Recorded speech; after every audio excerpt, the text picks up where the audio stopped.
জনাব তারেক রহমান সাহেবকে আমি ধন্যবাদ দিতে চাই। উনি সংবাদ শোনা মাত্রই ওনার দলের অনেক চাঁদাবাজকে উনি বহিষ্কার করেছেন। I do appreciate. প্রতিটি দলের এরকম ইনিশিয়েটিভ নেওয়ার দরকার আছে না নাই? যে কোনো দলে এই প্র্যাকটিসটা থাকার দরকার আছে না নাই? চাঁদাবাজদের সাথে আপনারা নিজেদেরকে মুক্ত ঘোষণা করবেন যে এরা আমার দলের কর্মী হতে পারে না। আমরা চাঁদাবাজ মুক্ত বাংলাদেশ চাই, জুলুম মুক্ত বাংলাদেশ চাই, ফ্যাসিজম মুক্ত বাংলাদেশ চাই, গুণ খুন খারাপি মুক্ত বাংলাদেশ চাই। আমরা নতুন ভোরের বাংলাদেশ চাই। ওই বাংলাদেশ পাওয়ার জন্য মুনকার প্রতিরোধে, অন্যায় প্রতিরোধে যদি বাঘের বাচ্চার মতো, আবু সাইদের মতো দুই হাত উঁচু করে বুককে টান টান করে প্রসারিত করে দাঁড়াতে হয়, রাজি আছো মুসলমান? কারা কারা রাজি? আল্লাহকে হাত দেখিয়ে প্রতিজ্ঞা করো।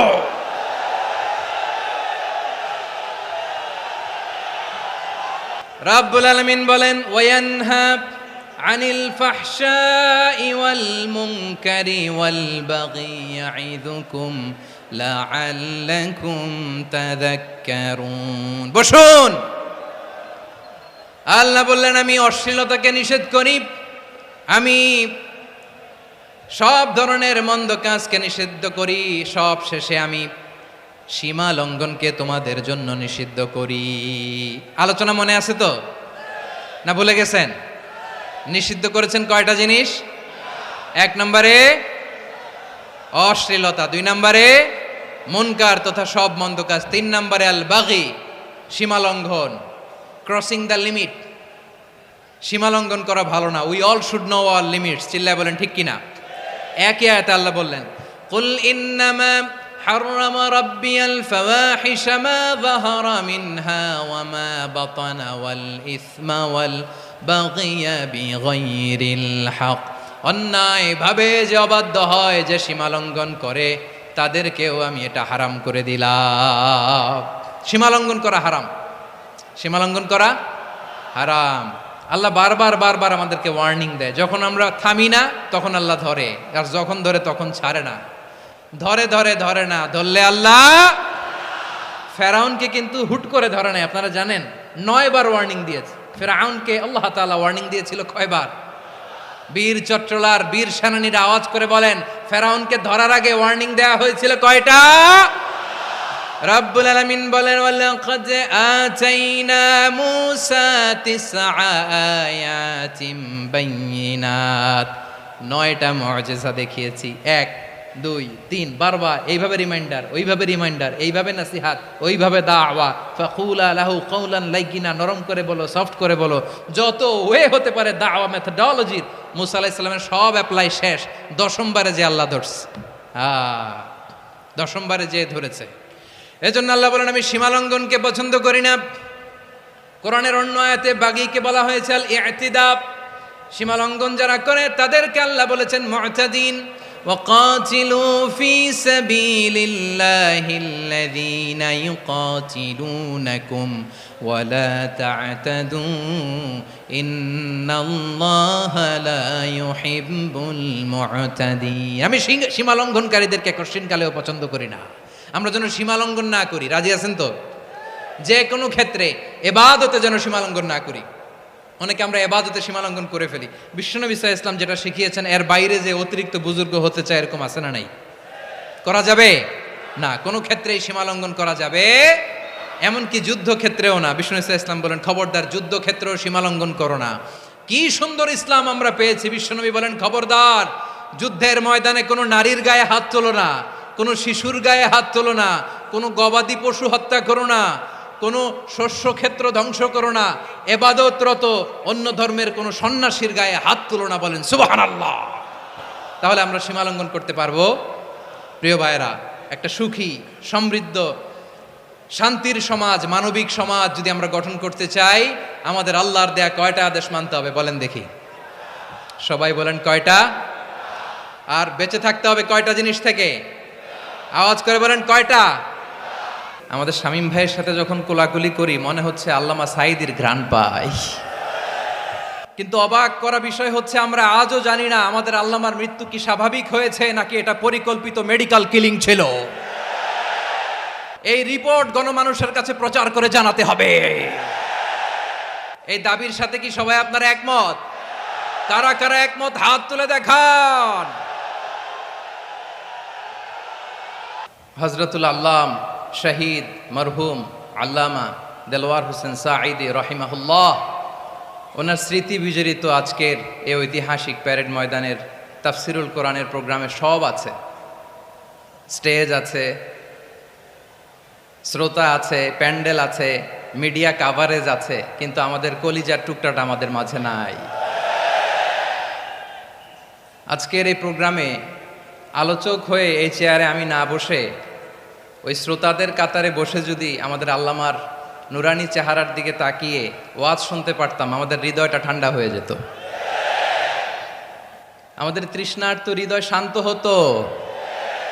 সব আজকে আছে, কি যেন নাই, ঠিক কিনা বলেন? আল্লাহ তাআলা প্রতি 100 বছরে একজন মুজাদ্দিদ পাঠায়, প্রতি 100 বছরে একজন মুজাদ্দিদ, যিনি সমাজকে সংস্কার করেন। আল্লামা দেলওয়ার হোসেন সাঈদী রাহিমাহুল্লাহ ছিলেন তেমন একজন মুজাদ্দিদ। চিৎকার করে বলেন ঠিক কিনা? উনি শিরক বিদআতের আস্তানাকে তছনছ করে দিয়েছেন, তাওহীদের বাণীকে সমুন্নত করেছেন, গণমানুষের কাছে তাফসিরুল কোরআনকে জনপ্রিয় করেছেন। আজীবন আজীবন তিনি ইসলামকে বিজয়ী শক্তি হিসেবে দেখার স্বপ্ন দেখতেন। এত প্রাঞ্জল ভাষা, এত চমৎকার আধুনিক প্রেজেন্টেশন, গণমানুষের কাছে কোরআনের তাফসিরকে এভাবে জনপ্রিয় করে তোলার মতো ব্যক্তিত্ব আল্লামা সাঈদী ছাড়া দ্বিতীয় কেউ এই বাংলার ভূখণ্ডে নাই। এই যে তাফসিরুল কোরআন, এই যে টার্মিনোলজি, এই টার্মটাই উনি আসলে জনপ্রিয় করেছেন। আমরা আগে জানতাম না যে এভাবে তাফসির করা যায়, এভাবে scientific indications of the Holi কোরআনকে মানুষের কাছে পেশ করা যায়, এভাবে এত জীবন ঘনিষ্ঠ করে, এত ইন্টারেক্টিভ করে কোরআনের কথাগুলো মানুষের কাছে উপস্থাপন করা যায়। উনি অন্যায়ের বিরুদ্ধে সবসময় সোচ্চার ছিলেন, প্রতিবাদী কণ্ঠস্বর ছিলেন। ওনার আলোচনা শুনলে দেহের রক্ত টকবক করে ফুটতে থাকতো। আল্লাহু আকবার, আল্লাহু আকবার, আল্লাহু আকবার। He was a strong mouthpiece of Islamic revivalism. Islamic জাগরণের স্ট্রং মাউথপিস ছিলেন আল্লামা সাঈদী রাহিমাহুল্লাহ। অনেক দোয়া পেয়েছেন, আমরা পড়েছি, এমন জীবন তুমি করিবে গঠন, মরণে হাসিবে তুমি, কাঁদিবে ভুবন। গোটা বিশ্বকে তিনি কাঁদিয়েছেন। আল্লামা যখন ইন্তেকাল করলেন, আমি তখন মালয়েশিয়া থেকে যুক্তরাষ্ট্রে একটা কনফারেন্সে যোগ দিতে যাচ্ছি, কাতার এয়ারলাইন্সে। মালয়েশিয়া থেকে দোহাতে নামলাম। দোহায় যখন আমার ট্রানজিট, তখন শুনতে পেলাম যে আল্লামা বিদায় নিয়েছেন। সোশ্যাল মিডিয়ায় শুনে বিশ্বাস করতে পারলাম না। মুহূর্তের মধ্যেই মাসুদ সাঈদী ভাইকে মেসেজ করলাম, উনি কোনো উত্তর দিতে পারলেন না। মাসুদ ভাইয়ের সাথে যখন কোলাকুলি করি, আমাদের শামীম ভাইয়ের সাথে যখন কোলাকুলি করি, মনে হচ্ছে আল্লামা সাঈদীর ঘ্রাণ পাই। শরীরটা লিটারালি কাঁপছিল, নিজেকে মানাতে পারছিলাম না, বিশ্বাস করতে পারছিলাম না যে আসলে আল্লামা বিদায় নিয়েছেন। ইন দ্য মিন টাইম আমার সেকেন্ড ফ্লাইট দোহা টু নিউ ইয়র্ক, 12 ঘন্টার ফ্লাইটে উঠলাম, ইন্টারনেট থেকে বিচ্ছিন্ন হলাম। নামার পরে শুনলাম আল্লাহু আকবার, যেখানে ওনাকে কবরস্থ করার কথা ছিল সেখানেও কবর দিতে দেয়া হয় নাই। ছবিগুলো দেখতে লাগলাম, হাসিমাখা মুখ, হাসিমাখা নিথর দেহটা, মরণে হাসিবে তুমি, কাঁদিবে ভুবন। From east to west, from north to south, the entire globe, গোটা বিশ্ব ওনার জন্য কেঁদেছে, গোটা বিশ্ব কেঁদেছে। কাবার গিলাফ ধরে ধরে মানুষ চিৎকার করেছে। এর চেয়ে শ্রেষ্ঠ মৃত্যুকার হতে পারে? আমাদের আল্লামার আর কি পাওয়ার ছিল বলেন? আর কি পাওয়ার ছিল? কুল্লু নাফসিন যায়িকাতুল মাউত, যারাই দুনিয়াতে আসবে তারা ইন্তেকাল করবে, এটা আমরা মেনে নেই, এটা আমরা জানি। কিন্তু অবাক করা বিষয় হচ্ছে, আমরা আজও জানি না আমাদের আল্লামার মৃত্যু কি স্বাভাবিক হয়েছে নাকি এটা পরিকল্পিত মেডিকেল কিলিং ছিল। এটা যে পরিকল্পিত মেডিকেল কিলিং ছিল, এটা ধারণা করার পেছনে অনেক কারণ আছে। তিনি আধিপত্যবাদের বিরুদ্ধে সোচ্চার ছিলেন, ফ্যাসিবাদের বিরুদ্ধে সোচ্চার ছিলেন, রাজনৈতিক প্রতিহিংসার শিকার ছিলেন। এজন্য এটা মেডিকেল কিলিং হতে পারে এ ধারণা আমরা করতেই পারি। আওয়াজ করে বলেন ঠিক কিনা? যেই সময়টা আমরা কাটাচ্ছি, এত সুন্দর সময় বাংলাদেশ আর পাবে না। আমাদের জন্মের পর থেকে এরকম চমৎকার সময় আমরা পাই নাই। এটাই আসল সময়। আমরা ইন্টারিম গভর্নমেন্টের কাছে দাবি জানাই, উচ্চতর তদন্ত কমিটি করে এটা কি হত্যাকাণ্ড ছিল নাকি স্বাভাবিক মৃত্যু ছিল, এই রিপোর্ট গণমানুষের কাছে প্রচার করে জানাতে হবে। এই দাবির সাথে কি সবাই আপনারা একমত? কারা কারা একমত হাত তুলে দেখান।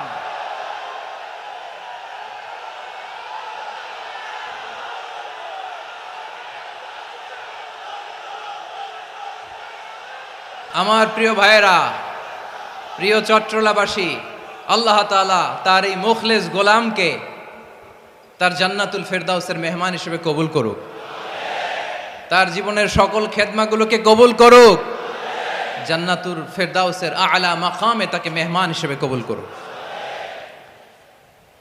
আল্লামা শহীদ দেলোয়ার হোসেন সাঈদ রাহিমাহুল্লাহ, উনি ছাড়াও এই ঐতিহাসিক ময়দানে কথা বলেছেন আল্লামা লুৎফুর রহমান রাহিমাহুল্লাহ। চলে গিয়েছেন আমাদেরকে ছেড়ে। তিনি বলতেন, ইনশাল্লাহ মিজান আবার আসবে। হুজুর আমি তো আসলাম, আপনি তো আমাদেরকে ছেড়ে চলে গেলেন। আল্লাহু আকবার, আল্লাহু আকবার, আল্লাহু আকবার। গলায় কোনো সুর ছিল না, সুর দিয়ে কথা বলতেন না, কিন্তু এত চমৎকার শব্দের বুনন, এত চমৎকার প্রেজেন্টেশন, এত চমৎকার ভাবে ঐতিহাসিক বর্ণনাগুলো তিনি উপস্থাপন করতেন। মন্ত্রমুগ্ধ হয়ে আমরা আল্লামা লুৎফুর রহমানের কথা শুনেছি। আমরা হযরতুল আল্লাম লুৎফুর রহমান রাহিমাহুল্লাহর জন্য এই বিশাল ময়দান থেকে দোয়া করছি, আল্লাহ তাআলা তুমি তোমার এই খাদেমকে জান্নাতের মেহমান হিসেবে কবুল করে নাও।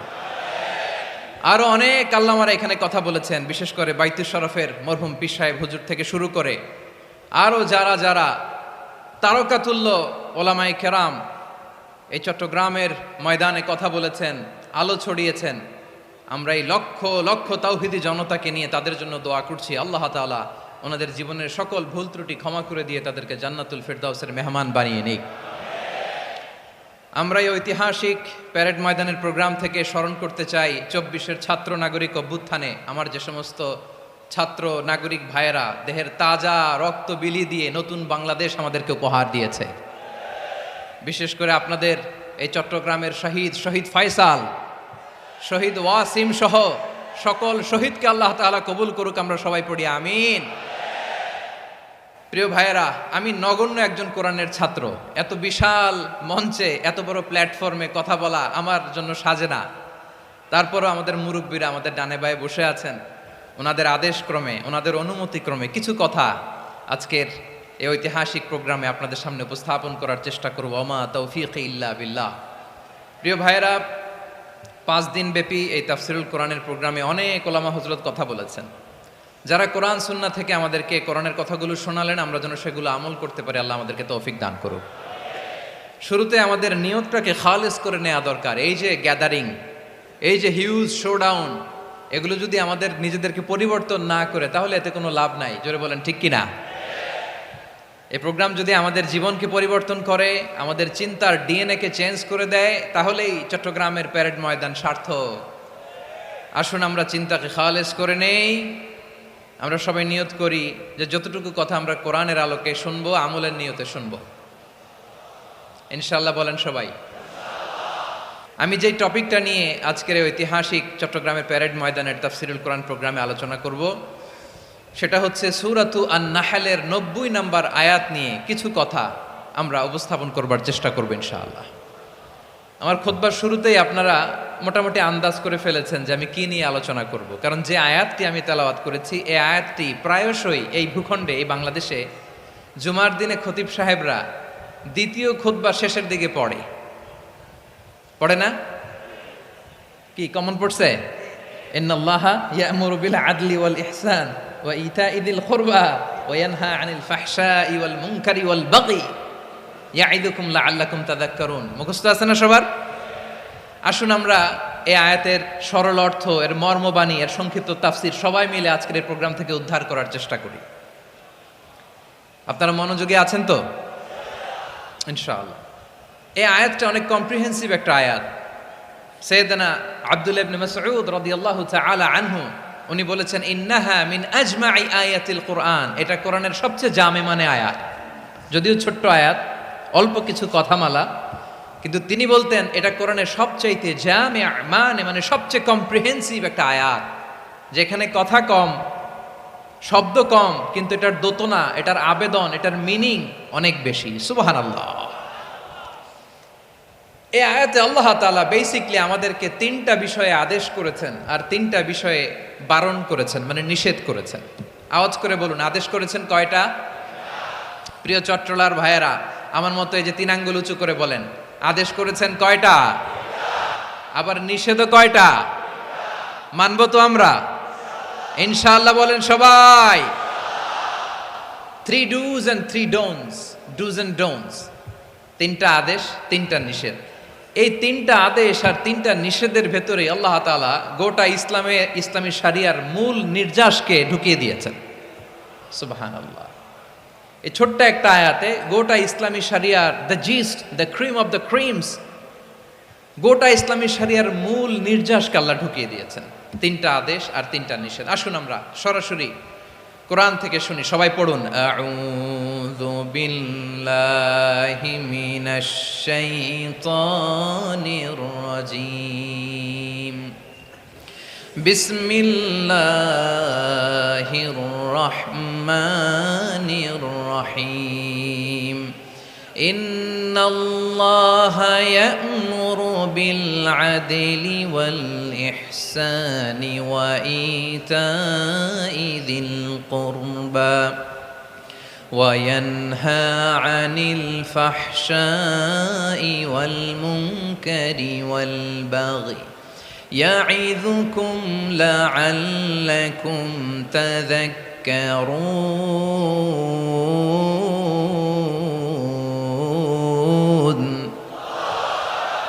আল্লাহ তাআলা ইরশাদ করছেন, ইন্নাল্লাহা ইয়া'মুরু বিল আদলি ওয়াল ইহসান, নিশ্চয় আল্লাহ তাআলা তোমাদেরকে ন্যায় বিচারের আদেশ দেন, সদাচরণের আদেশ দেন, নিকটাত্মীয়দেরকে দানের আদেশ দেন। আদেশ কয়টা?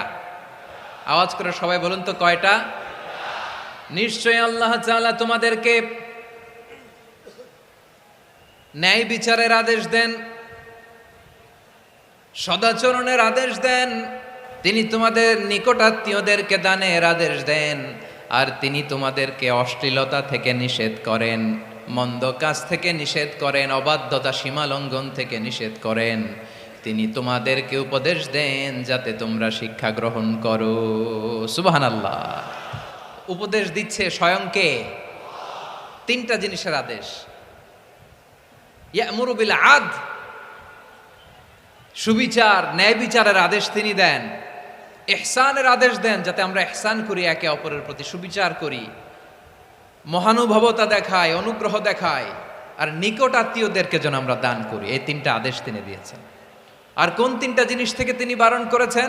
অশ্লীলতা, ফাহশা, মুনকার, মানে সব মন্দ আর অসৎ কাজ, এগুলো থেকে তিনি আমাদেরকে বারণ করেন। ওয়াল বাগি, অবাধ্যতা, সীমা লঙ্ঘন, এই 3টা কাজ থেকে তিনি আমাদেরকে বারণ করেন। তিনি আমাদেরকে উপদেশ দেন, স্বয়ং আল্লাহ তাআলা আমাদেরকে উপদেশ দেন যাতে করে আমরা শিক্ষা গ্রহণ করি। সুবহানাল্লাহ পড়ে। তাহলে আসুন আমরা ধরে ধরে একটা একটা করে সামনের দিকে আগাই। আল্লাহ তাআলা প্রথমে আমাদেরকে আদেশ দিয়েছেন আদালের। ইন্নাল্লাহা ইয়া'মুরু বিল আদল। আওয়াজ করে বলুন আল আদাল। সবাই পড়ুন আল আদাল। আমরা উর্দু জানি, হিন্দি জানি, অনেকে ইংরেজিও জানি, কিন্তু আরবি শব্দগুলো আমাদের মুখ দিয়ে বেরোতে চায় না। আওয়াজ করে বলুন আল আদাল।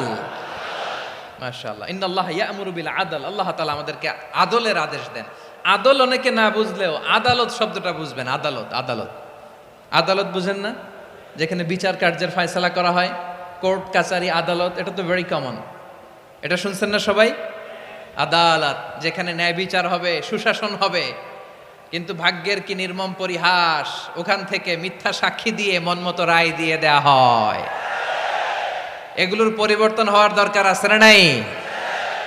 প্রিয় ভাইয়েরা, আদালত, আল আদল, ইংরেজিতে বলে জাস্টিস, ন্যায় বিচার, সুবিচার, সুশাসন, জাস্টিস, আল আদল, সব জায়গায় এই জাস্টিস থাকা দরকার। Justice should be prevailed in the society. The mission of all prophet was to uphold the justice, সব নবীর মিশন ছিল এই জাস্টিসকে, আদালকে, সুশাসন আর সুবিচারকে নিশ্চিত করা। পড়েন সুবহানাল্লাহ। And the core message of every divine scripture was to uphold justice. পৃথিবীর সব আসমানি কিতাবের মূল শিক্ষা ছিল এই জাস্টিসকে সমাজে এনশিওর করা, সুবিচার সুশাসনকে এনশিওর করা।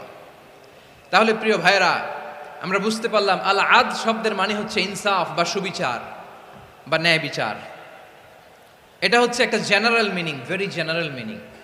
আপনি যদি ইন ডেপথ বুঝতে চান, আরো ভেতরে যান, তাহলে আদাল মানে হচ্ছে সমন্বয়, আদাল মানে হচ্ছে ভারসাম্য, ব্যালেন্স। আদাল মানে হচ্ছে মধ্যম পন্থা। সুবহানাল্লাহ পড়েন। কারণ সব সময় সমান সমান হইলেই সুবিচার হয় না। কথা কি বুঝতেছেন? ইসলামের দ্য কনসেপ্ট অফ আদাল, এটা এমন আদাল, এটা সব সময় সমান সমান নয়। যখন সমান সমান দেয়া দরকার, ইসলাম সমান সমান দেয়। যখন ব্যালেন্স করা দরকার, চেক এন্ড ব্যালেন্স, সমন্বয়, ভারসাম্য করা দরকার, তখন ইসলাম ভারসাম্য করে দেয়। এটার নাম আদাল। সুবহানাল্লাহ। সহজ করে আপনাদেরকে বুঝাই, যেমন ধরুন একটা পরিবারের 3 জন সদস্য, স্বামী, স্ত্রী আর সন্তান। তাদের সকালবেলার ব্রেকফাস্টে স্বামীর, সকালের নাস্তায় স্বামীর 3টা রুটি লাগে, স্ত্রীর 2টা লাগে, আর সন্তানের 1টা রুটি লাগে। এখন আমি যদি সমান সমান করে আদল করতে চাই, সবাইকে যদি 3টা করে রুটি দেই, তাহলে স্বামী বেচারার জন্য ঠিক আছে? কি বলেন? কথা কি বুঝতেছেন না কষ্ট হয়ে যাচ্ছে? যদি সমান সমানের নিয়মে আগাই, তাহলে 3টা করে যদি রুটি দেই, স্বামীর জন্য ওকে, কিন্তু স্ত্রীর জন্য 1টা বেশি হয়ে যায়। আর সন্তানের জন্য কয়টা বেশি হয়? আচ্ছা, এই তো বুঝতেছেন, মাশাআল্লাহ। আচ্ছা, 2টা করে যদি সবাই রে দেয় সমান সমান নীতিতে, তাহলে স্ত্রীর জন্য, স্ত্রী বেচারির জন্য ঠিক আছে, কিন্তু স্বামীর কয়টা কম পড়ে? আর সন্তানের বেশি হয়ে যায় কয়টা? আচ্ছা, সমান সমান নীতিতে সবাইকে যদি সকালের নাস্তার জন্য 1টা করে রুটি দেই, সন্তানের জন্য ঠিক আছে, কিন্তু স্ত্রী বেচারির কম পড়ে কয়টা? স্বামীর কম পড়ে কয়টা? 2টা। কথা কি বুঝতেছেন? আর আমি যদি স্বামীকে দেই 3টা, স্ত্রীকে দেই 2টা, আর সন্তানকে দেই 1টা, তাহলে কারো অপচয় হবে না। যার যতটুকু দরকার ঠিক ততটুকুই কাজে লাগবে। চিল্লায় বলেন ঠিক কিনা? এটাই হচ্ছে ইসলামের আদাল, যেখানে যার যতটুকু দরকার তাকে সেখানে ঠিক ততটুকু দিয়ে দেওয়ার নামই হচ্ছে আদাল। চিল্লায় পড়েন আল্লাহু আকবার। রব্বুল আলামিন বলেন, ইউসিকুমুল্লাহু ফি আওলাদিকুম লিযযাকারি মিসলু হাযযিল উনসায়াইন। আল্লাহ তোমাদেরকে ওসিয়ত করেন, তোমাদেরকে আদেশ দেন, উত্তরাধিকার সম্পদ যখন বন্টন হবে, ছেলেরা যতটুকু পাবে, মেয়ে পাবে তার অর্ধেক। সুবহানাল্লাহ বলেন। দেখেন, ছেলে যদ্দূর, মেয়ে অর্ধেক, ছেলে ডবল পাবে। আপাত দৃষ্টিতে মনে হয় এখানে অবিচার হয়েছে, কিন্তু আসলে কি অবিচার হয়েছে? আপনি বিয়ের ক্ষেত্রে যান, ওইখানে আবার ছেলে মোহরানা দেয়, মেয়ে সেখানে মোহরানা পায়। তাহলে চেক এন্ড ব্যালেন্স, ভারসাম্য, ব্যালেন্স, মধ্যম পন্থা এখানে আছে না নাই? এটাই হচ্ছে ইসলামের আদল। আল্লাহ তাআলা এই আদলের আদেশ দিয়েছেন, সুবিচার, ন্যায় বিচার, সুশাসন এবং ভারসাম্যের আদেশ দিয়েছেন। প্রিয় ভাইয়েরা, একটি শান্তিময় সমাজ, একটা সমৃদ্ধ সমাজ, একটা মানবিক সমাজ যদি আমরা পেতে চাই, এই আয়াতের মধ্যে যতগুলো পয়েন্ট আছে সবগুলোর বাস্তবায়ন লাগবে। কথা বুঝতে পেরেছেন? বলেন, আওয়াজ করে বলেন, আমরা একটা শান্তির সমাজ চাই কি চাই না? আমরা একটা সমৃদ্ধ বাংলাদেশ চাই কি চাই না? আমরা একটা মানবিক বাংলাদেশ চাই কি চাই না? এই আয়াতে আল্লাহ তাআলা একটা মানবিক সমাজের রূপরেখা টেনেছেন। তার প্রথম কথা হচ্ছে, ইন্নাল্লাহা ইয়ামুরু বিল আদল। আল্লাহ তাআলা তোমাদেরকে আদলের নির্দেশনা দেয়, সুবিচার, সুশাসনের নির্দেশনা দেয়। যে সমাজে আদল থাকে না, সে সমাজে জুলুম মানুষের ঘাড়ে চেপে বসে। আদলের বিপরীত হচ্ছে জুলুম। আদলের বিপরীত কি? জুলুম বা জাওর, অত্যাচার, অবিচার, বৈষম্য। এই যে বৈষম্য বিরোধী ছাত্র আন্দোলন কমন পড়ছে? এই যে একজন সমন্বয়ক তো দেখা করলো আমার সাথে। জুলুম মানে হচ্ছে বৈষম্য। বৈষম্যের স্থান ইসলামে নাই, অবিচারের স্থান ইসলামে নাই, জুলুমের স্থান ইসলামে নাই। আল্লাহ তাআলা বলেন যে আমি জুলুমকে নিজের জন্য হারাম করেছি এবং তোমাদের জন্য হারাম করেছি। বিশ্বনবী ফরমান, আল্লাহ তাআলা বলেন হাদিসে কুদসিতে, ইয়া ইবাদি ইন্নী হাররামতুয যুলমা আলা নাফসি ওয়া জাআলতুহু বাইনাকুম মুহাররামান ফালা তাযালামু। আমার গোলামেরা শোনো, নিশ্চয় আমি আল্লাহ তাআলা জুলুমকে আমি আমার উপরে হারাম করেছি, অনুরূপভাবে জুলুম করাকে তোমাদের উপরেও হারাম করেছি। ফলে ফালা তাযালামু, তোমরা একে অপরের সাথে জুলুম করো না। খবরদার, জুলুমের সাথে আমাদের কোনো সম্পর্ক নাই। আল্লাহ তাআলা আদলের আদেশ দিয়েছেন, আদালতের আদেশ দিয়েছেন, সুশাসনের ন্যায় বিচারের আদেশ দিয়েছেন। ইন্নাল্লাহা ইয়ামুরু বিল আদল, আমাদেরকে আদল প্রতিষ্ঠা করতে হবে। জুলুমের সাথে ইসলামের কোনো সম্পর্ক নাই। আল্লাহ তাআলা জালিমদের জন্য কঠিন শাস্তি প্রস্তুত করে রেখেছেন। যারা এই আদলকে ভুলুণ্ঠিত করে জুলুমের রাস্তায় হাঁটতে চায়, তাদের প্রাপ্য কিয়ামতের ময়দানে বুঝিয়ে দিবে কে? আল্লাহ তাআলা তাদের প্রাপ্যকে বুঝিয়ে দিবেন। এজন্য বিশ্বনবী বলে, খবরদার, তোমরা ইনসাফ করবে, আদল করবে, জুলুম করবে না। আর যুলমু যুলুমাতুন ইয়াউমাল কিয়ামা, জুলুম কিয়ামতের দিন অন্ধকার হয়ে জালিমের ঘাড়ে চেপে বসবে। আবার বিশ্বনবী বলতেন, ইত্তাকি দাওয়াতাল মাজলুম, খবরদার, তোমরা মজলুমের কান্নাকে ভয় করো। ফাইন্নাহু লাইসা বাইনাহু ওয়া বাইনাল্লাহি হিজাব, কেননা মজলুমের কান্নার মাঝে আর আল্লাহর আরশের মাঝে কোনো পর্দা থাকে না। বিশ্বাস হয়? এই কথা বিশ্বাস হয়? এর জলজ্যান্ত প্রমাণ তো আমরা নিজেরাই দেখলাম। হ্যাঁ, মজলুমের কান্না ফুলে ফেপে মহিরুহ হয়ে পাহাড়ের মতো হয়ে বিস্ফোরিত হয়ে জালিমের মসনদকে ছারখার করে দিয়েছে। এর প্রমাণ তো আমরা নিজেরাই তো দেখলাম। জালিমের পরিণতি কি হয় আমরা জীবদ্দশাই তো দেখলাম। এমনও কোনো জুলুম নাই যে হয় নাই, ঠিক কিনা বলেন? আহারে জুলুম, আহারে জুলুম। রিসেন্টলি আয়না ঘরের কিছু ছবি প্রকাশিত হয়েছে সোশ্যাল মিডিয়ায়, দেখেছেন আপনারা? হ্যাঁ, ছোট্ট একটা জায়গা, স্বাধীন মানুষকে প্রাণীর মতো, পাখির মতো খাঁচায় বন্দি করে রেখেছে। কখন দিন কখন রাত কিচ্ছু জানে না, কখন দিন কখন রাত কিছু জানে না। বছরের পর বছর কেটে গিয়েছে। এক্সট্রা জুডিশিয়াল কিলিং এর কোনো হিসাব নাই, বিচার বহির্ভূত হত্যা, এনফোর্স ডিসঅ্যাপিয়ারেন্স, গুম, যেটা সবচাইতে বড় মানবতা বিরোধী অপরাধ। কত মানুষ যে গুম হয়েছে তার কোনো ইয়ত্তা নাই।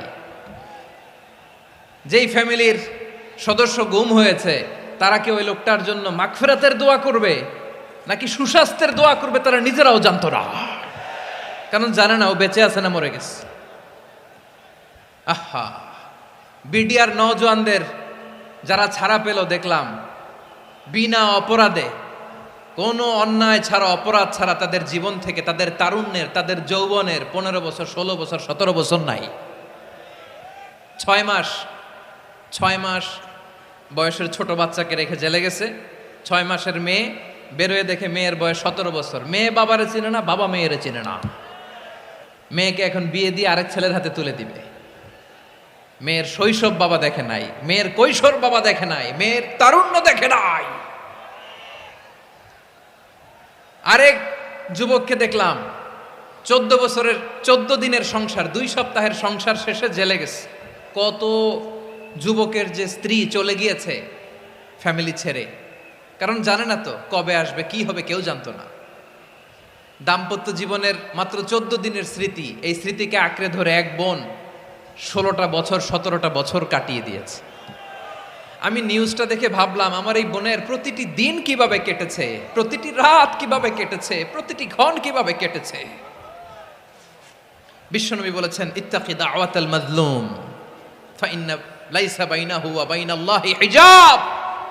মাজলুমের কান্নাকে ভয় করো, কারণ মাজলুমের কান্না আর আল্লাহর মাঝে কোনো পর্দা থাকে না। আমরা আর এরকম কোন জুলুম বাংলাদেশে দেখতে চাই না, জোরে বলেন ঠিক কিনা? আর কেউ নতুন করে জালিম হোক আপনারা চান? আবার নতুন করে কেউ ফ্যাসিস্ট হোক আপনারা চান? এক দল আরেক দলকে নিশ্চিহ্ন করার রাজনীতিতে মেতে উঠুক, এটা আপনারা চান?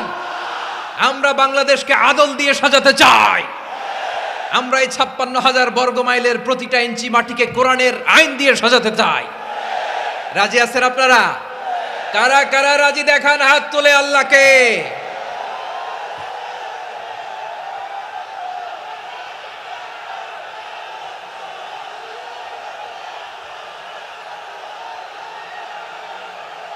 আমার প্রিয় বীর চট্টলার তৌহিদি মুসলমান, আমরা আর নতুন করে কেউ জালিম হোক এটা চাই না, নতুন করে আবার কেউ ফ্যাসিস্ট হোক আমরা চাই না, এক দল আরেক দলকে নিশ্চিহ্ন করার রাজনীতি করুক আমরা চাই না। আমরা সুশাসনের বাংলাদেশ চাই, আমরা মানবিক বাংলাদেশ চাই, আমরা একটা সমৃদ্ধ বাংলাদেশ চাই, আমরা বিশ্বের বুকে সম্মান নিয়ে মাথা উঁচু করে দাঁড়াতে চাই, ঠিক কিনা বলেন? আল্লাহ বললেন, এটা যদি তোমরা চাও, একটা সমৃদ্ধ সমাজ যদি বিনির্মাণ করতে চাও, মানবিক সমাজ যদি বিনির্মাণ করতে চাও, আমি তোমাদেরকে সেজন্য প্রথমে আদালতের নির্দেশ দিলাম। ইন্নাল্লাহা ইয়া'মুরু বিল আদল, নিশ্চয় আল্লাহ তাআলা তোমাদেরকে ন্যায় বিচার সুশাসন এটার আদেশ দেন। সুবহানাল্লাহ। আদাল, ন্যায় বিচারের আদেশ আল্লাহ তাআলা কোরআনের বিভিন্ন আয়াতে দিয়েছেন। আল্লাহ তাআলা বলছেন, ইন্নাল্লাহা يأمركم أن تؤدوا الأمانات إلى أهلها وإذا حكمتم بين الناس أن تحكموا بالعدل إن الله نعم ما يعظكم به إن الله كان سميعا بصيرا। আল্লাহ আদেশ দিচ্ছেন, যে ব্যক্তি আমানতের হকদার তার হাতে তোমরা আমানত পৌঁছে দাও, আর যখন তোমরা বিচার কার্য করবে, বিচার ফায়সালা করবে, আদালতের সাথে করো। সুবহানাল্লাহ বলেন। ওয়াইদা হাকামতুম বাইনান নাসি আন তাহকুমু বিল আদল, আদালতের সাথে করবা। আল্লাহ তাআলা বলেন, যারা জাজ হবে, বিচারক হবে, তাদের যদি বাদী বিবাদীর কারো সাথে শত্রুতা থাকে, কারোর সাথে যদি কোনো ধরনের রেশারেশি থাকে, আল্লাহ বলেন বিচার কার্য করতে যে ওই শত্রুতা রেশারেশির কারণে আদালতের বাইরে যে অবিচার করে বিচার করো না। ওয়ালা ইয়াজরিমান্নাকুম শানাআনু কওমিন আলা আল্লা তা'দিলু ই'দিলু হুয়া আকরাবু লিত্তাকওয়া ওয়াত্তাকুল্লাহা ইন্নাল্লাহা খাবীরুম বিমা তা'মালুন। খবরদার কোন জাতির প্রতি, কোন গোষ্ঠীর প্রতি, কোন গোত্রের প্রতি আক্রোশ যেন তোমাদেরকে ন্যায় বিচার থেকে দূরে সরিয়ে না দেয়, বরং আমি আল্লাহর আদেশ হলো ই'দিলু, তোমরা আদল করো, ন্যায় বিচার করো, সুবিচার করো, সুশাসন প্রতিষ্ঠা করো। হুয়া আকরাবু লিত্তাকওয়া, এটাই তাকওয়ার সবচেয়ে কাছাকাছি। সুবহানাল্লাহ বলেন।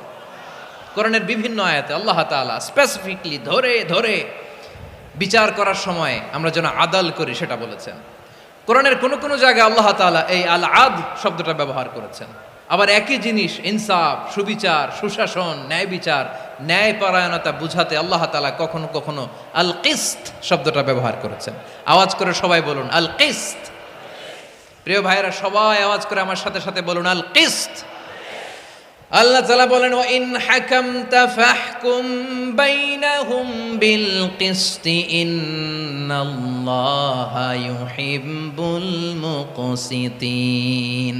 যখন তুমি বিচার করবে, বিশ্বনবীকে উদ্দেশ্য করে অ্যাড্রেস করে বললেন, নবী হে, ইহুদিরা কোনো বিষয়ে মীমাংসার জন্য যদি আপনার দরবারে আসে, যদি বিচার করতে হয়, খবরদার অবিচার করবেন না। ফয়সালা যেটা করবেন কিসতের সাথে করবেন, ন্যায় পরায়ণতার সাথে করবেন, কারণ ইন্নাল্লাহা ইউহিব্বুল মুকসিতিন, নিশ্চয় আল্লাহ রাব্বুল ইজ্জাত ন্যায় পরায়ণশীলদেরকে বড্ড ভালোবাসেন। সুবহানাল্লাহ বলেন।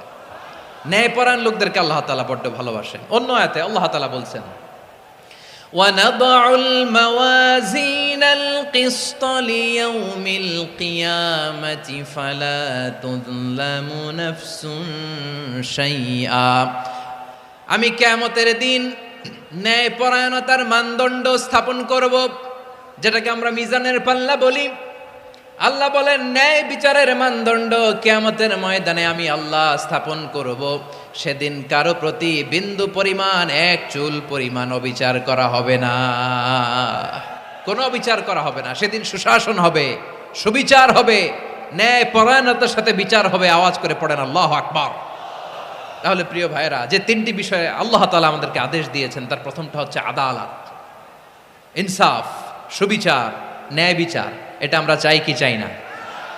বিশ্বনবী ন্যায় বিচার, ন্যায়পরায়ণতা, সুশাসন প্রতিষ্ঠিত করেন কি করেন নাই? আপনারা বিশ্বনবীর সিরাত যারা পড়েছেন, আপনি দেখবেন বিশ্বনবীর সিরাতের পরতে পরতে, বাঁকে বাঁকে, সিরাতের বাঁকে বাঁকে এই আদালতের নমুনা মেলে। সুবহানাল্লাহ বলেন। ছোট্ট একটা নমুনা রাসূল সাল্লাল্লাহু আলাইহি ওয়াসাল্লামের আসসিরা আল আতরা থেকে ছোট্ট একটা নমুনা আপনাদের খেদমতে এখানে উপস্থাপন করি। বিশ্বনবী সাল্লাল্লাহু আলাইহি ওয়াসাল্লাম মক্কা বিজয় করলেন ৮ম হিজরিতে। মক্কা বিজয় শেষে তিনি কয়েক সপ্তাহ মক্কাতে অবস্থান করলেন। ইন দ্য মিন টাইম মক্কার একটা ভেরি প্রেস্টিজিয়াস এন্ড ডিগনিফাইড ফ্যামিলির নারী চুরিতে ধরা পড়ল। কিসে ধরা পড়ল? সবাই বলেন কিসে? আমাদের সমাজে আসেনি এটা? আছে? ছোট না বড়? হ্যাঁ, হিসাব করে শেষ করা যায় না। ৩.৫ লাখ কোটি টাকা নাই উন্নয়ন প্রকল্পের নামে। উন্নয়ন প্রকল্পের নামে ৩.৫ লাখ কোটি টাকা নাই। ৩.৫ লাখ কোটি টাকা লিখতে পারবেন আপনি? এক টানে লিখতে পারবেন? বুঝতেছেন কত বড় সংখ্যা?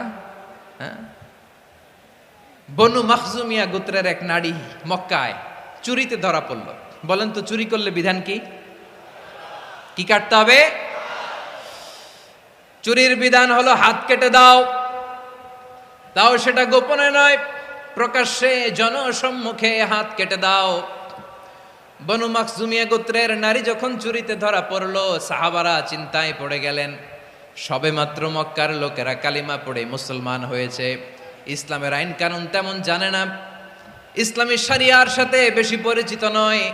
এখনো যদি বিশ্বনবী চুরির যেই বিধান এটা যদি কায়েম করে হাত যদি কেটে দেয়, না জানি মক্কার লোকেরা আবার বিগড়ে যায়, না জানি মক্কার লোকেরা আবার মুরতাদ হয়ে যায়, না জানি মক্কার লোকেরা ইসলাম থেকে দূরে সরে যায়। চলো চলো, সাহাবীরা মিলে পরামর্শ করলেন, চলো বিশ্বনবীর কাছে যে বলি, ও নবী, শুধু কেবলমাত্র একমাত্র এই নারীর জন্য চুরির হাত কাটার বিধানটা আপনি একটু থামিয়ে দেন। চুরির হাত কাটার যে বিধান এইখানে একটু রহিত করে দেন, বাকিগুলা কইরেন মদিনাতে যে চলবে, কিন্তু মক্কায় এবারের জন্য মাফ করে দেন। কিন্তু কে বলবে? এই যে পরামর্শ, সাজেশন, এটা কে দিবে বিশ্বনবীর কাছে? সাহাবারা চিন্তায় পড়ে গেলেন। আল্লাহর নবীর সামনে দাঁড়িয়ে আল্লাহর দেয়া হুদুদ, আল্লাহর দেয়া বিধান থামিয়ে দেওয়া, মাফ করে দেওয়া, এই কথা বিশ্বনবীর সামনে বলার সাহস তো কেউ রাখে না। কেউ কেউ বলল, বিশ্বনবীর পালক পুত্র যায়েদ বিন হারেসার সন্তান উসামারে বিশ্বনবী নাতির মতো আদর করে, বড্ড বেশি ভালোবাসে উসামারে। এজন্য সাহাবারা উসামাকে বলতো হিব্বু রাসূলিল্লাহ, বিশ্বনবীর ভালোবাসা। কি বলতো? সাহাবীরা বললেন, বিশ্বনবীর ভালোবাসা হিব্বু রাসূলিল্লাহ, উসামারে পাঠাও। উসামারে বিশ্বনবী নাতির মতো স্নেহ করে, মায়া করে, ভালোবাসে। আমরা পারবো না, উসামা পারবে। সবাই মিলে ফুলিয়ে ফুসিয়ে ওসামাকে, ছোট্ট ওসামাকে রাজি করালো। ওসামা এমন এমন কথা যে তুমি বিশ্বনবীর কাছে বলতে হবে, পারবা নাকি? ওসামা বলে, পারবো। সাইয়েদনা ওসামা রাদিয়াল্লাহু তাআলা আনহু তরুণ সাহাবী বিশ্বনবীর কাছে গেলেন, যে বললেন, নবী, বনু মাখজুমিয়া গোত্রের এক নারী চুরিতে ধরা পড়েছে, এবারের জন্য কি এই মহিলাটারে মাফ করে দিলে হয় না? এবারের জন্য একটু ক্ষমা করা যায় না নবী? বিশ্বনবী বলেন, আতাশফাউ ফি হাদ্দিম মিন হুদুদিল্লাহ, তোমার এত বড় সাহস উসামা, তুমি আল্লাহর হাত, আল্লাহর দেয়া বিধান, এটার ব্যাপারে সুপারিশ করতে এসেছো? তোমরা কি জানো তোমাদের আগে যত কওম, যত গোত্র, যত জনপদ ধ্বংস হয়েছে তার কারণ ছিল তাদের মধ্যে গরিবরা অন্যায় করলে তারা বিচার করত, আর ধনীরা অন্যায় করলে তারা মাফ করে দিত। খবরদার! ওয়া আইমুল্লাহ লাউ আন্না ফাতিমাতা বিনতি মুহাম্মাদিন সারাকাত লাকাতা মুহাম্মাদুন ইয়াদাহা। বিশ্বনবী বললেন, ওরে ওসামা, বানু মাখজুমিয়ার ওই প্রেস্টিজিয়াস এন্ড ডিগনিফাইড ফ্যামিলির মেয়ে তো দূর কি বাত, অনেক দূরের কথা। জেনে রেখো ওসামা, আমার কলিজার টুকরা নয়নের পুটুলি ফাতেমাও যদি মক্কার জমিনে আজকে এই চুরির দায়ে ধরা পড়তো, আমি বিশ্বনবী মুহাম্মাদুর রাসূলুল্লাহ ধরে ফাতেমার ডান হাতটা কেটে দিতে এক বিলম্ব দেরি করতাম না। ইন্নাল্লাহা ইয়া'মুরু বিল আদল, আমাদেরকে জাস্টিস শিখায়।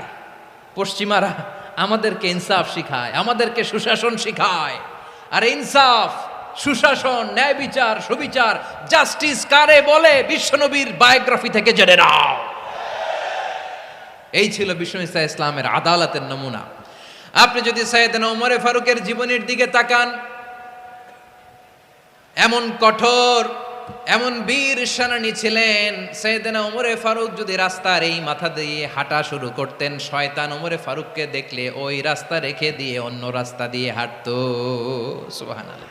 ওমরে ফারুক রাদিয়াল্লাহু তাআলা আনহু কি পার্সোনালিটি ছিল, কি পার্সোনালিটি।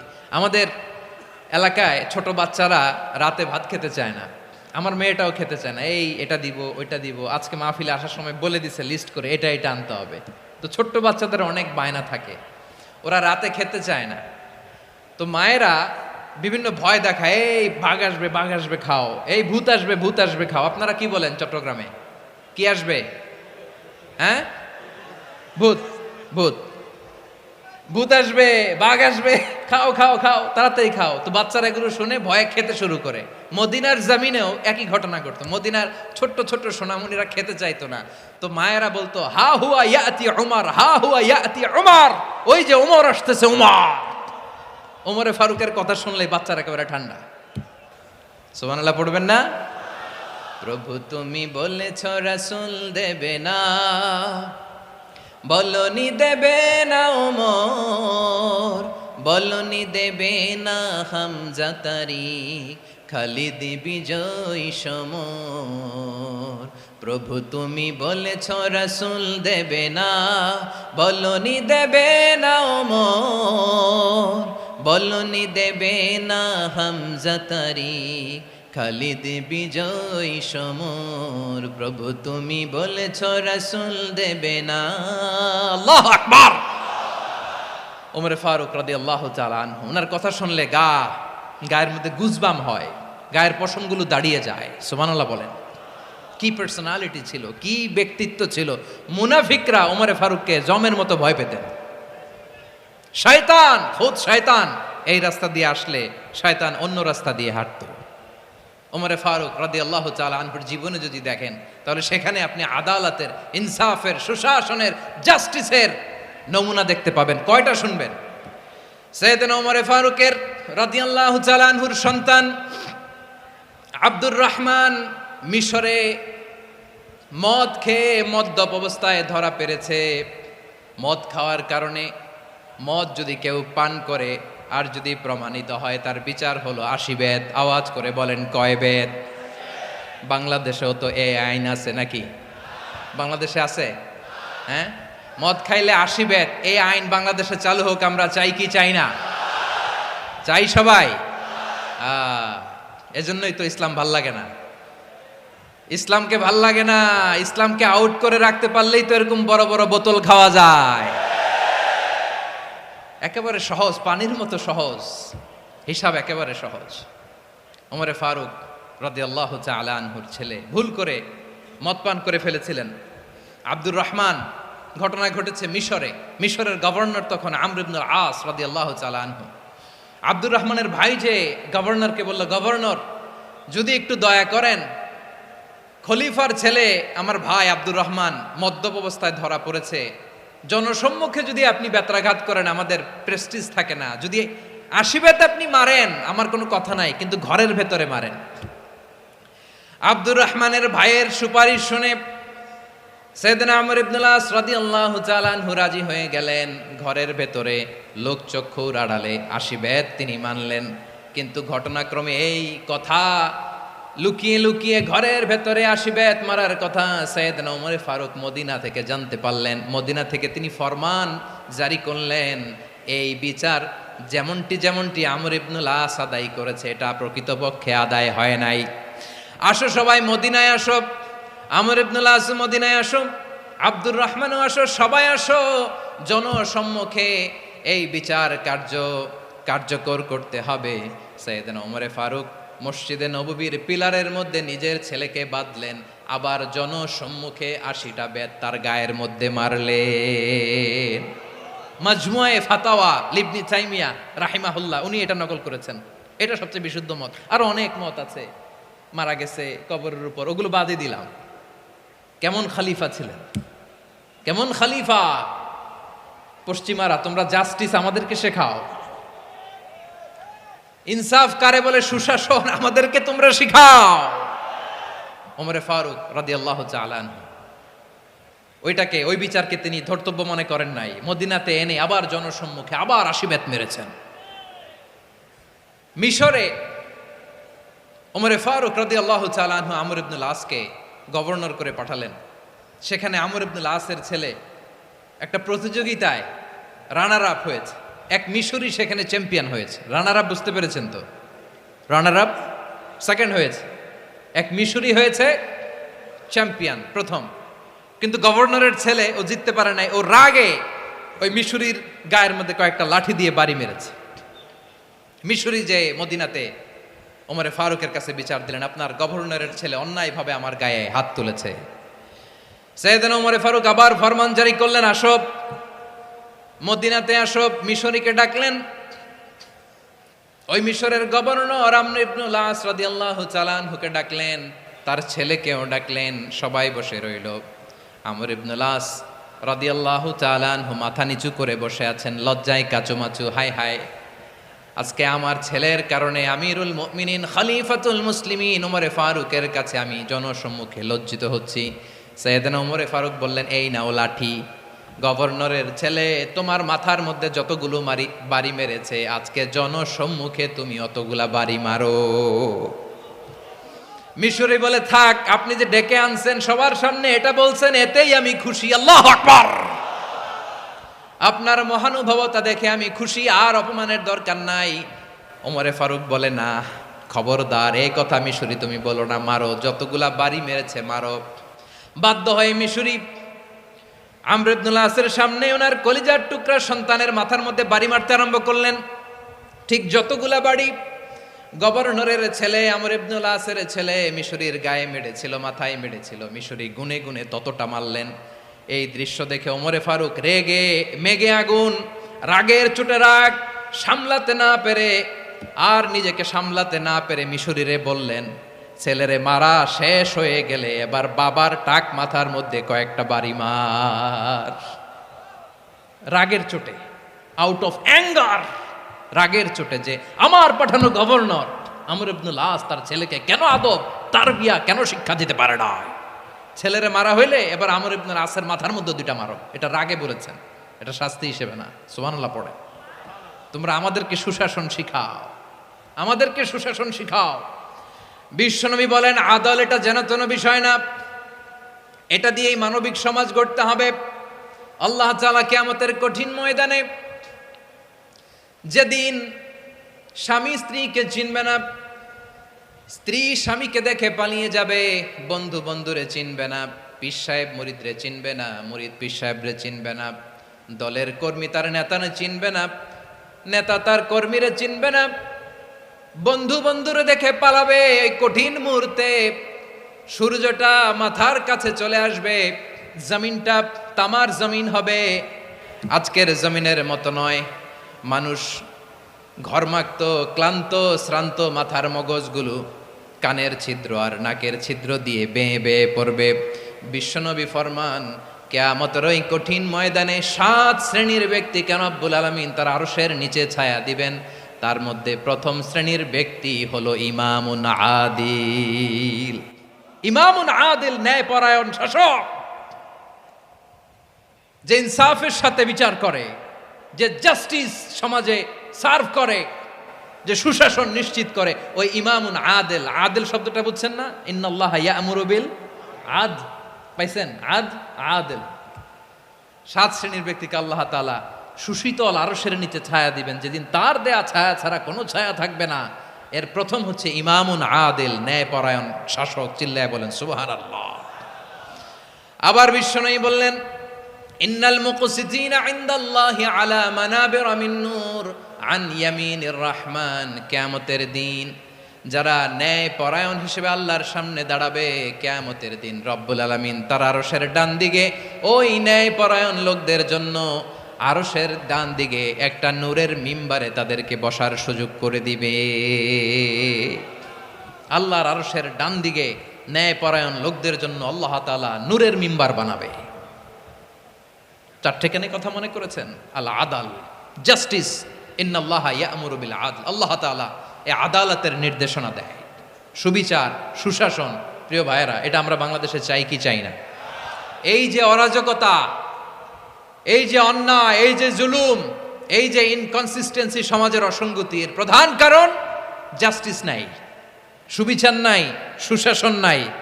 শেষবারের মতো আওয়াজ করে বলেন তো, আমরা বাংলাদেশে আদল চাই কি চাই না? তাহলে প্রথম নির্দেশনা শেষ, আল্লাহ তাআলা তোমাদেরকে আদলের আদেশ দেন। এরপরে আল্লাহ বললেন, আমি তোমাদেরকে ইহসানের আদেশ দেই। ইন্নাল্লাহা ইয়া'মুরু বিল আদলি ওয়াল ইহসান। আমি তোমাদেরকে যেমনি আদলের নির্দেশনা দেই, তেমনি ভাবে তোমাদেরকে ইহসানের নির্দেশনা দেই। ইহসান, আওয়াজ করে সবাই বলেন তো ইহসান। সবাই বলেননি, সবাই বললে এতটুকু আওয়াজ হবে আমি বিশ্বাস করি না। আওয়াজ করে বলুন আল ইহসান। ইহসান মানে কারো প্রতি সফট হার্টেড হওয়া, মহানুভব হওয়া, অনুগ্রহ পরায়ণ হওয়া, অনুগ্রহশীল হওয়া, একে অপরের প্রতি দয়াদ্র হওয়া। একে অপরের প্রতি দয়াদ্র, অনুগ্রহশীল হওয়া ছাড়া মানবিক সমাজ কশিনকালেও গঠন করা সম্ভব না। প্রিয় ভাইয়েরা, সুন্দর আচরণ দিয়ে, ইহসান দিয়ে যা জয় করা যায়, নরম আচরণ দিয়ে যেটা অর্জন করা যায়, কঠোরতা দিয়ে সেটা পারা যায় না। বিষ্ণু ঈসা ইসলাম ইহসান দিয়ে, কোমল আচরণ দিয়ে, তার অনুগ্রহ দিয়ে তিনি অনেক কাফিরের হৃদয়কে জয় করে ফেলেছেন। সাইয়েদনা সুমামা ইবনে উসাল রাদিয়াল্লাহু তাআলা আনহুর কথা মনে পড়ে যায়। তিনি ছিলেন ইয়ামামার বাদশা। মদিনাতে বিশ্বনবীকে হত্যা করার নিয়তে এসেছিলেন, গোপনে গোপনে বিশ্বনবীকে হত্যা করে আবার ইয়ামামাতে তিনি ফিরে যাবেন। কিন্তু কি অবাক করা কাণ্ড, হত্যা করতে পারে নাই, সাহাবাদের হাতে তিনি ধরা পড়ে গেলেন। সাইয়েদনা সুমামা ইবনে উসাল রাদিয়াল্লাহু তাআলা আনহু হত্যার নিয়তে আসলেন, কিন্তু হত্যা করতে পারলেন না। সাহাবারা ওনাকে ধরে ফেললেন, ধরে মসজিদে নববীর পিলারের মধ্যে বেঁধে রাখলেন। সুমামা ইবনে উসাল, সিরাত থেকে শুনেন, সিরাত থেকে শোনাচ্ছি। রাদিয়াল্লাহু তাআলা আনহু ইয়ামামার অধিপতি ছিলেন। ইয়ামামা বিশ্বনবীকে হত্যার জন্য আসছেন, ধরা পড়ে গেছেন, এখন মসজিদে নববীতে বেঁধে রাখছে, তার মানে বন্দী। এখন স্ট্যাটাস কি? বন্দী, ক্যাপটিভ। তো বিষ্ণু ঈসা ইসলাম সাহাবাদেরকে বললেন, তার খোঁজ খবর নিও, সুমামা ইবনে উসালের খোঁজ খবর নিও। সাহাবার বলেন, ইয়া রাসূলুল্লাহ, আপনাকে হত্যা করতে এসেছে, তার তো কঠিন ক্যাপিটাল পানিশমেন্ট হওয়া দরকার, কঠিন শাস্তি হওয়া দরকার। বিশ্বনবী বললেন, না, আমি যেটা জানি তোমরা সেটা জানো না, তোমরা সুমামার সাথে ভালো আচরণ করো।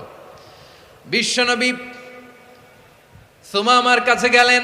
প্রথম দিন যে তিনি কালেমার দাওয়াত দিলেন, ইমানের দাওয়াত দিলেন, ইসলামের দাওয়াত দিলেন, রিসালাতের দাওয়াত দিলেন, আখিরাতের দাওয়াত দিলেন। পরের দিন যে বিশ্বনবী সালাতের দাওয়াত দিলেন, যাকাতের দাওয়াত দিলেন, ইসলাম কি, কিভাবে, কেমন করে পালন করতে হয় চমৎকার আর্টিকুলেট করতে শুরু করলেন। তন্ময় হয়ে সুমামা ইবনে উসাল রাদিয়াল্লাহু তাআলা আনহু বিশ্বনবীর কথাগুলো শুনতে আরম্ভ করলো। একদিন নয়, 2 দিন নয়, টানা 3 দিন বিশ্বনবী সুমামার কাছে ইসলামকে প্রেজেন্ট করেছেন, উপস্থাপন করেছেন। আওয়াজ করে বলেন, কয় দিন? 3 দিন।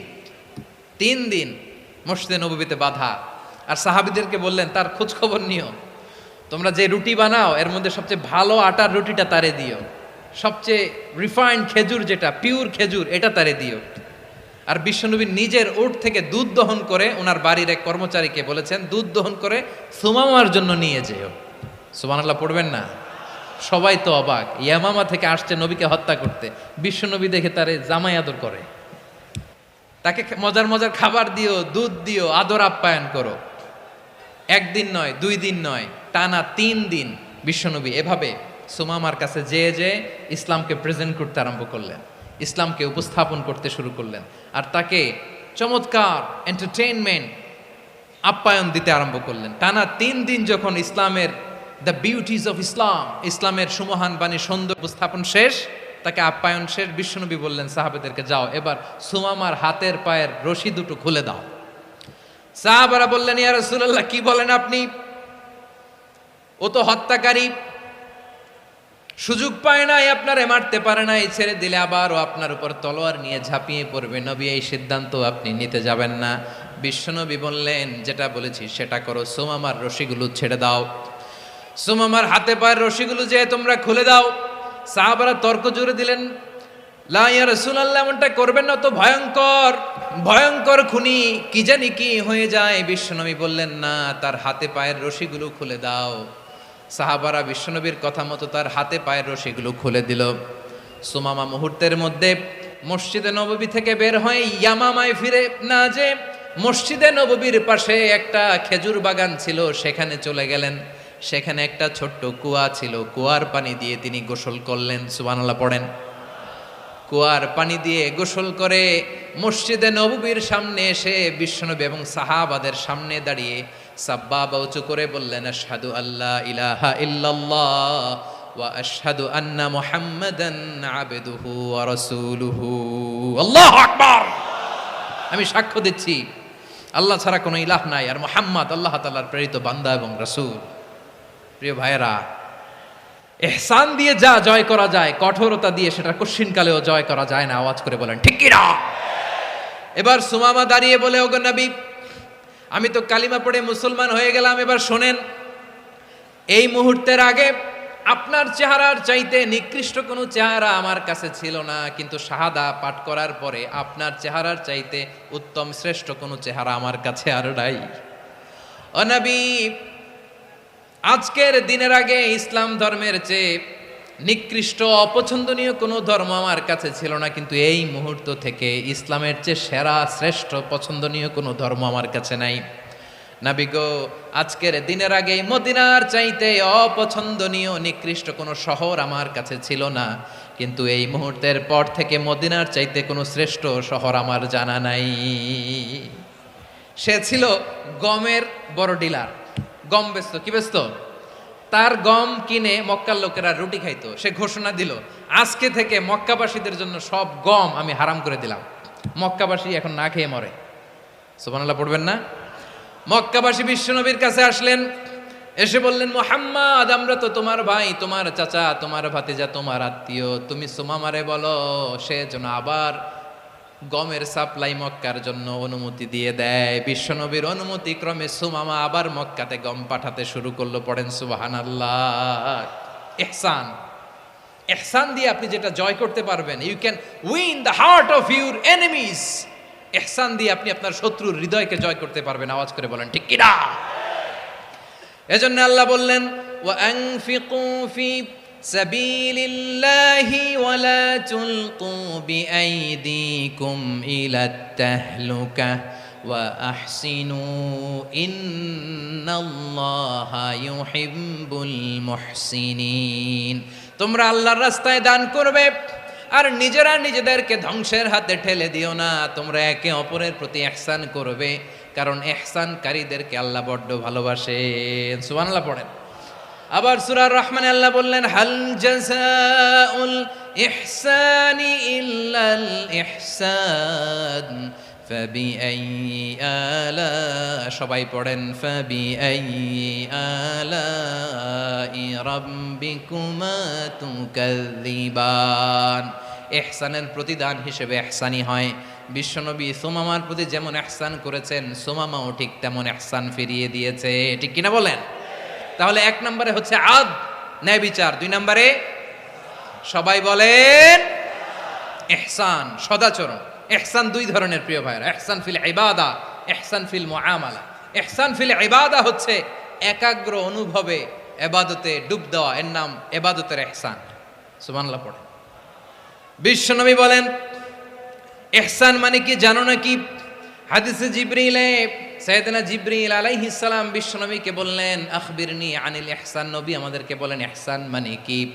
বিশ্বনবী বললেন, আনতা আবুদাল্লাহা কাআন্নাকা তারাহু ফাইন লাম তাকুন তারাহু ফাইন্নাহু ইয়ারাক। ইহসান মানে হলো এমন ভাবে তুমি আল্লাহর সামনে নিজেকে উজাড় করে ইবাদত করবে, তুমি ভাববে তুমি আল্লাহকে দেখতে পাচ্ছ। আর এটা যদি ভাবা তোমার জন্য কঠিন হয়ে যায়, অন্তত এতটুকু তুমি ভাববা যে আল্লাহ তোমাকে দেখতে পাচ্ছেন। ঠিক কিনা বলেন? ও আমার বীর চট্টলার ভাইয়েরা, কেউ যেটা দেখে না সেটা দেখে কে? এই বিশ্বাস হৃদয়ের মধ্যে আছে? নামাজে যখন দাঁড়ান এই ফিলিংসটা আনা যাবে? হ্যাঁ, এশার সালাত তো এখনো হয় নাই না? আলোচনা শেষে এশার সালাত এখানে অনুষ্ঠিত হবে, তাই না? আচ্ছা বলুন তো, আমরা এশার সালাত পর্যন্ত বেঁচে থাকবো এই গ্যারান্টি আছে কার কার? হাত তোলেন। কয়েকজন হাত তুলছে পেছনে, না বুঝে তুলে ফেলছে। এশা পর্যন্ত যে আমরা হায়াত পাবো কোনো গ্যারান্টি আছে? সবাই আওয়াজ করে বলেন, গ্যারান্টি আছে? গ্যারান্টি নাই। এই জন্য বিষ্ণু ইসলাম বলেছে, এমন ভাবে নামাজে দাঁড়াও, ইবাদত করো, মনে করো হতে পারে এটাই আমার জীবনের শেষ নামাজ। পারফর্ম দ্য সালাহ as if this is your last and final prayer. এমন ভাবে সালাতে দাঁড়াও, ভাবো হতে পারে এটাই তোমার জীবনের শেষ নামাজ। এমন ভাবে নামাজে দাঁড়াও, ভাবো এটাই শেষ নামাজ। তাহলে নামাজে একাগ্রতা বাড়ায় দিবে কে? ফলে ইবাদতের ইহসান আমাদের অর্জিত হবে। আর মুআমালাতে ইহসান হলো, বিশ্বনবী বলেন, ইন্নাল্লাহা তাবারাকা ওয়া তাআলা কাতাবাল ইহসানা আলা কুল্লি শাই, ফাইযা কাতালতুম ফাআহসিনুল কিতলা ওয়া ইযা যাবাহতুম ফাআহসিনুয যাবহা ওয়ালিয়ুহিদ্দা আহাদুকুম শাফরাতাহু ওয়ালিয়ুরিহ যাবিহাতাহু। ইহসান দুই ধরনের, আওয়াজ করে বলতে হবে। কয় ধরনের? সবাই বলুন আওয়াজ করে, কয় ধরনের? একটা হচ্ছে ইহসান ফিল ইবাদা, ইবাদতে ইহসান। ইবাদতে ইহসান কি? একাগ্র অনুভব দিয়ে ইবাদত করা, মন প্রাণ দিয়ে ইবাদত করা। আর মুআমালাতে ইহসান কি? সব কাজে, দৈনন্দিন কাজে, কর্মে, সামাজিক অ্যাক্টিভিটিতে কোমলতা প্রদর্শন করা, অনুগ্রহের সাথে সবকিছু করা। আল্লাহ তাআলা ইন্নাল্লাহা তাবারাকা ওয়া তাআলা কাতাবাল ইহসানা আলা কুল্লি শাই, তিনি সব কিছুর ব্যাপারে ইহসানকে আবশ্যক করেছেন। সব কিছুতে মুমিনের সব কাজে ইহসানের পরশ থাকবে। ওয়া ইযা কাতালতুম ফাহসিনুল কিতলা, বিষ্ণুই বলেন তুমি যখন কাউকে হত্যা করো ইহসানের সাথে করো। সুবহানাল্লাহ পড়বেন না? যখন হত্যা করো তখনও ইহসানের সাথে। আচ্ছা হত্যা করবো আবার ইহসান আসবে করতে করে, তো মেরেই ফেলবো আমি। আল্লাহ, ও ভাই একজন খুন করেছে, খুনি, রাষ্ট্রীয় আইনে তার শাস্তি হয়েছে ডেথ পেনাল্টি, মৃত্যুদণ্ড। এখন মৃত্যুদণ্ড দেখে আপনি যেমনি মন চায় তেমনি মারবেন লোকটারে? ওর নাক কেটে ফেলতে পারবেন? ওর কান কাটতে পারবেন? ওর চোখ উপড়ে